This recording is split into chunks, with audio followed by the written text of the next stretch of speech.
Welcome to the deep dive. So, you've given us this really fascinating set of materials about India's massive festive season and these big GST 2.0 changes that are coming up.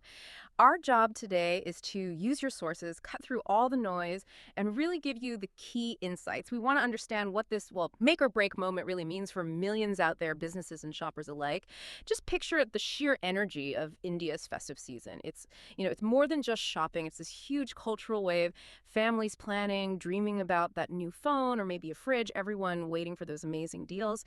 This whole period, right from Navratri through Diwali, it's just this time of incredible joy, but also immense economic activity.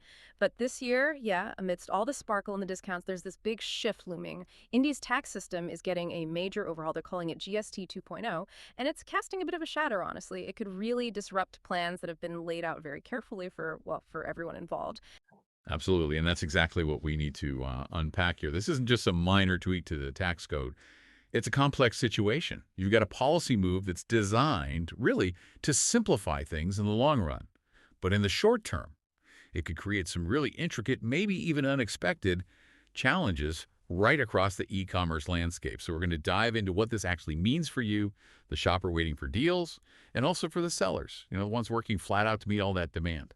It's a fascinating mix, really. Policy, economics, human behavior, all playing out right now. Okay, so here's the plan.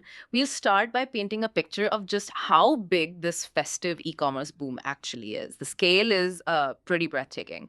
Then we'll get into the nitty gritty of this proposed GST 2.0 reform. What exactly is changing? We'll also uncover the, well, frankly, surprising challenges it's creating for sellers. It's tougher than you might think.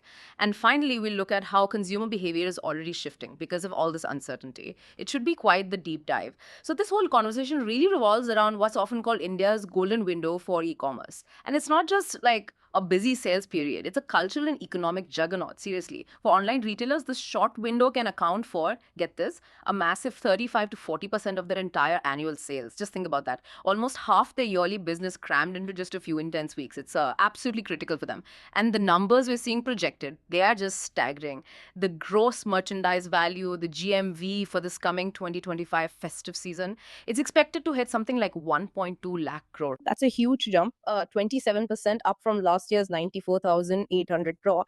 And what's really interesting now is the role of quick commerce, Blinkit, Instamart, those guys, they're set to contribute around 14,010 crore to that total, which really shows you how much demand there is for that instant delivery, especially in the cities. Right. And a really key insight here connects this boom directly to the smaller players. For millions of small, medium enterprises, SMEs selling online, this festive period isn't just important. It's often their absolute lifeline. We're not just talking about the big platforms here. These are individual entrepreneurs, small family businesses. They invest so much upfront. They buy inventory, they sort out logistics, they pour money into marketing, all banking on this rush. For many, 35-40% of their whole year's revenue depends on these few weeks. So when we talk about potential disruption from something like a tax change, well, the pressure on these smaller businesses is just immense. They really form the backbone of this whole e-commerce ecosystem. Okay, so to really get why this is disruptive, we need to dive into GST 2.0 itself, this promise of simplification. India's current goods and services tax, the GST we've had since 2017, it works on a four-tier structure, right? 5%, 12%, 18%, and 28%. And while the goal back then was to streamline things, let's be honest, it's faced criticism for still being pretty complex in practice. So now, this proposed GST 2.0 reform is a really bold move. The main idea is to simplify down to just two primary rates, 5% and 18%. Though, yeah, there's also talk of maybe a higher 40% slab for things like luxury goods and sin products, tobacco, alcohol, that sort of thing.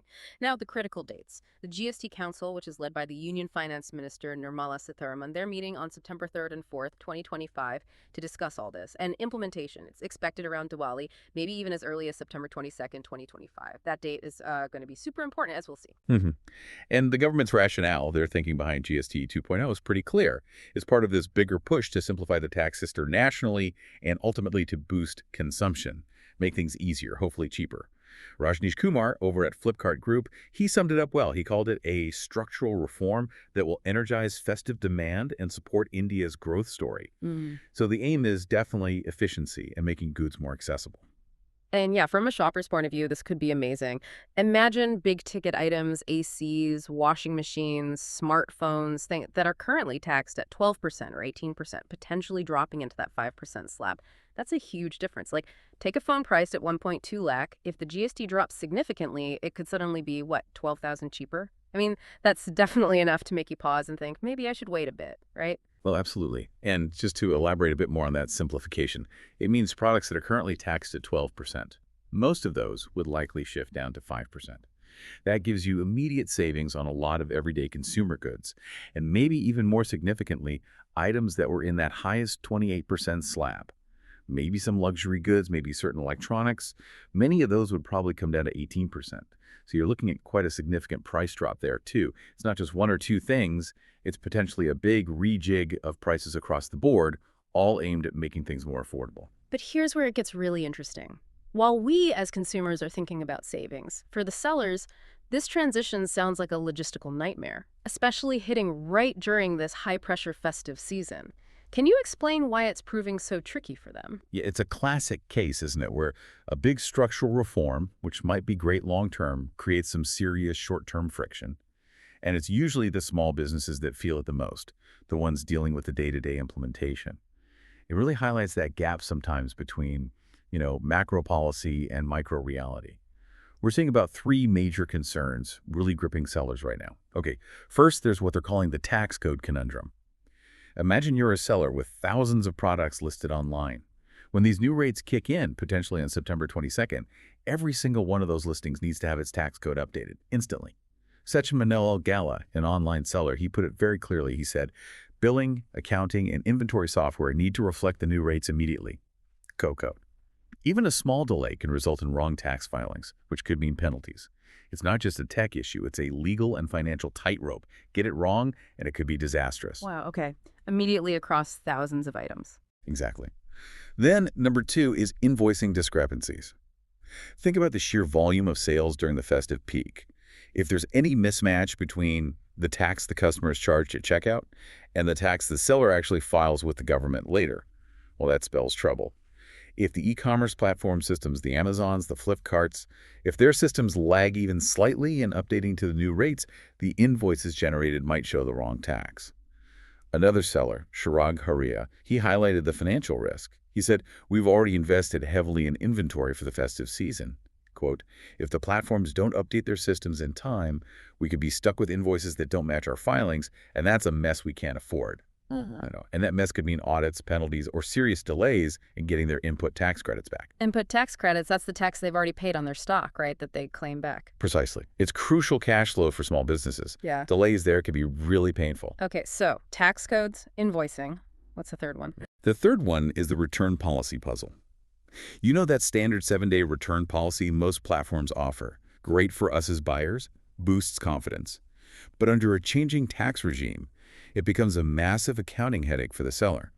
Imagine trying to sort out your own bank statement, but every refund you get needs to account for the fact that the tax rules changed between when you bought it and when you returned it. Oh, I see. Now multiply that headache by thousands of sales and returns during the busiest shopping season of the year. So a customer buys, say, a refrigerator at 12% GST just before the rate changes. Then the rate drops to 5%. They might return the fridge, maybe just to immediately reorder it at the new lower price. This forces the seller into some incredibly complex tax calculations to reconcile everything correctly, especially when returns naturally spike anyway because of the high sales volume. That's a huge operational hurdle. But hang on, beyond just the accounting mess, does that also sort of incentivize consumers to game the system a bit? Like return rebuy just for the lower tax? Does that actually hit the seller's bottom line? That's a really sharp point. And yes, it absolutely can. While, most shoppers will act in good faith, the potential for what you might call rate arbitrage is definitely real. Someone might return an item bought at the higher GST rate, specifically to repurchase it at the new lower rate. Now think about it from the seller's side. They've already processed the first sale, pay for shipping, packaging. Now they handle a return, restock the item, maybe inspect it. And then they have to process a new sale, potentially at a lower margin because of the price change. Plus, deal with the whole tax recalculation nightmare we just talked about. Each time that happens, it eats into their margins, which are often pretty thin anyway. And during a peak season, lots of those small losses can add up to a significant financial hit. It's just another layer of pressure. Right. So, the immediate question a lot of you listening might have, especially if you're planning some festive shopping, is probably, okay, what does this mean for me right now? And what we're seeing, according to the materials, is this clear wait and watch feeling settling in, particularly for those big ticket purchases, electronics, appliances. People are kind of holding back. They're hoping to maybe snag those bigger savings once the dust settles and the new rates are clear. Yeah, and there's solid evidence for this. Yeah. Analysts over at Grant Thornton Porat, Naveem Alpani's team, they estimate something like a 25 to 30% drop in sales for high-value items, things like air conditioners, refrigerators, and they directly link this dip to people delaying their purchases, waiting for clarity on the new tax slabs. Apparently, this caution started showing up in cities as early as mid-August 2025. It just shows how quickly potential policy talk can influence what people buy, or rather, don't buy. Which makes sense for an individual shopper, but that hesitancy must create waves, right? Oh, absolutely. It creates this demand volatility. Makes inventory planning incredibly difficult for sellers who are expecting steady pre-festive sales. It's that classic economic uncertainty loop. Policy discussions, even well-intentioned ones, can unintentionally put a brake on current market activity. But is this dip likely to be a long-term problem for the whole festive season? Or is it more likely just a temporary pause? I mean, festive buying in India is huge. That's the big question. And industry leaders like Sahil Goel from HipRocket, they really emphasize the resilience here. Goel points out festivals are deeply emotional and cultural for Indian families. His take is that the underlying desire to buy is always there. He suggests demand will bounce back, and probably bounce back strongly, once everything is finalized and the new rates are locked in. So the optimism is still there. Yeah, largely. Analysts are actually predicting a pretty significant surge, maybe 15 to 20% in e-commerce sales once these reforms are finalized and implemented, and they expect this rebound to be particularly strong in electronics and also quick commerce. Basically, all the shoppers who held back will likely jump in then, possibly getting even better deals with the lower tax rates. So hopefully it's more of a compressed demand curve than a totally lost one. Okay, so how are the big players, the e-commerce giants like Amazon and Flipkart, how are they actually reacting to this? They can't just be sitting back, right? But are their preparations enough to shield the smaller sellers on their platforms, or is it mostly about their own operations? Well, what really stands out is how proactive they're being, trying to absorb a lot of the logistical strain themselves. Amazon, for example, has opened a dozen brand new fulfillment centers, big ones, in key places like Delhi NCR, Bengaluru, Hyderabad, adding something like 8.6 million cubic feet of storage space. Huge capacity increase. And Flipkart, they've gotten a massive hiring drive bringing in 220,000 seasonal workers. And interestingly, they've made a point that 10% of these hires are women and members of the LGBTQIA+ community, which is a notable step towards inclusion. Plus, they're pushing their last-mile delivery networks further out into Tier 2 and Tier 3 cities, places like Siliguri, Konli, trying to make sure they can handle the expected surge everywhere. So massive infrastructure It's investments. huge, which will definitely help their direct operations and probably the larger sellers who use their fulfillment services extensively. But, the core tax compliance burden, that still largely falls on the individual sellers, especially the smaller independent ones. Right. So it sounds like a bit of a dual strategy from the platforms then. Yeah, it seems that way. Some platforms are definitely engaging directly with policymakers, trying to get clarity, maybe influence the implementation to make it smoother for everyone. But others seem to be taking more of a wait-and-see approach. Their bet seems to be on just offering irresistible festive discounts. They're likely hoping that the lure of a really great deal will simply overpower any confusion or anxiety consumers or sellers might have about the tax changes. The deal is too good to worry about the tax details sort of thing. A bold strategy, maybe. Potentially. Yeah. Which brings us back to the critical point. Timing. It is absolutely paramount here. The festive season really kicks off mid-September. You've got major sales events like Navratri happening soon after. If the implementation of these GST changes gets delayed, if it happens closer to Diwali itself, that could seriously disrupt those crucial pre-Diwali sales weeks. The window for millions of sellers, particularly the small ones, to adapt smoothly is incredibly, incredibly tight. And the potential impact could be quite severe. It could be devastating for some. The Indie SME Forum, through its president Vinod Kumar, they've explicitly warned about this. They said sudden regulatory changes right now could devastate small sellers who've already sunk significant money into inventory and preparations for this festive rush. Kumar highlighted the scale, noting over 2.5 million small businesses sell online. has a huge number of livelihoods potentially facing chaos or losses on stock they bought under the old tax rates if this transition isn't handled perfectly. Wow, that really drives it home, doesn't it? Yeah. This isn't just some abstract policy discussion about big companies. It's about millions of actual people, small businesses, their livelihoods, the tension between the promise of long-term benefits from the reform and these immediate, very real operational challenges is just palpable. Okay, so let's try and bring this all together for you, our listener. Here's the core dilemma we've really unpacked today. On one hand, these GST reforms, GST 2.0, they promise genuine long-term benefits for India.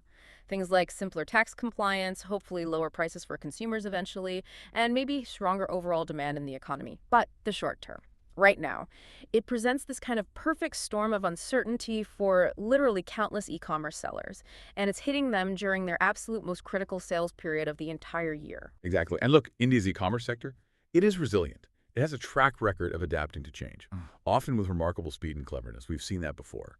However, for this festive season to go down in the books for record-breaking sales rather than, tax-related chaos, well, it's going to require incredibly careful planning and really swift action. That's from everyone involved, the government, the big platforms, and the sellers themselves. The ability to pivot quickly, to communicate clearly, that's going to be absolutely key in the coming weeks. It's definitely going to be a fascinating period to watch unfold. Whether you're a consumer eyeing up a great deal on that new gadget, or perhaps you're an entrepreneur yourself watching these changes nervously, the next few weeks in India's e-commerce world are certainly going to be dynamic, to say the least. And as we wrap up this deep dive, I want to leave you with a thought to mull over. Something maybe to consider on your own. What really stands out to you about how such a sweeping reform, one that's genuinely designed for progress, for simplification, can end up creating such immediate, complex, and potentially painful challenges for the very individual businesses and shoppers it ultimately aims to help?